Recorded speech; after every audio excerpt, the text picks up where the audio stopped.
of polyurethane foam rather than air-filled rubber tires.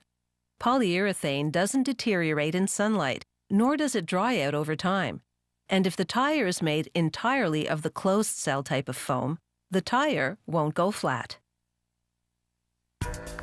Polyurethane tires are designed for low-speed vehicles, such as baggage carts and ride-on lawnmowers. This particular type of polyurethane foam has a closed-cell structure, which prevents a flat even if the tire gets punctured. Millions of air bubbles encapsulated within the foam give it the required bounce factor. The first step is to take an aluminum model of the tire and make a production mold with it. This one's for a forklift. The mold will have two halves, each one lined with a tread ring, to prevent the cast tire from getting stuck in the cavity. To make each half of the mold, they center the model in a base. Then fill the space around it with polyurethane elastomer, which is a solid type of polyurethane, as opposed to the foam type they use to cast the tires.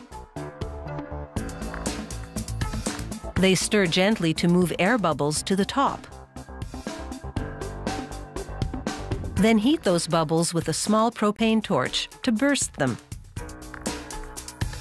With the help of a heated table to speed things along, the material solidifies in approximately 15 minutes, at which point they extract the half mold. And with a utility knife, trim its rough edges both inside and out.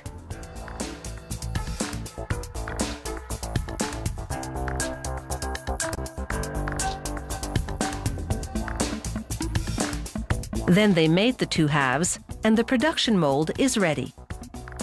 Whereas most companies buy foam mixtures ready-made, this one blends its own in order to have strict control over the formulation.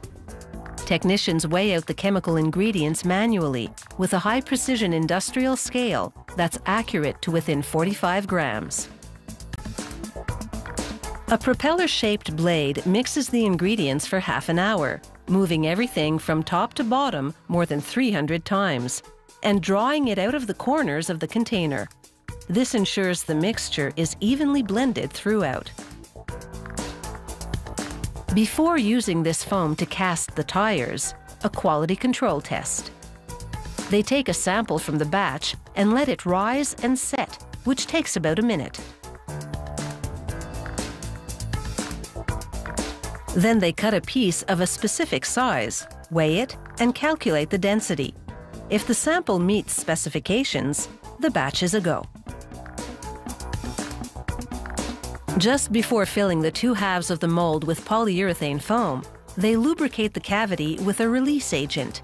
This prevents the tire from sticking to the mold when they extract it. A press keeps the mold closed and in place on the filling machine.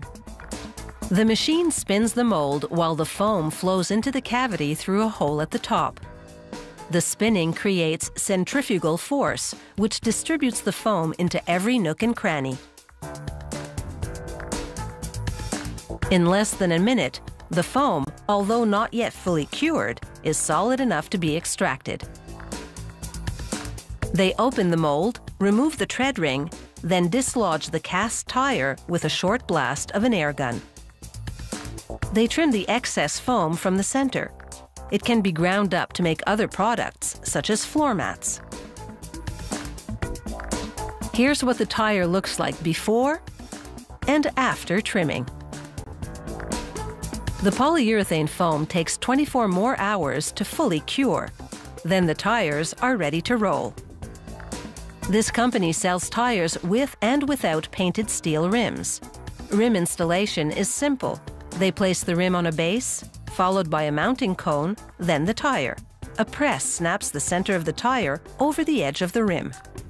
Besides making the tire flat resistant, the closed cell structure of this polyurethane foam doesn't absorb water, meaning wet conditions don't hamper performance.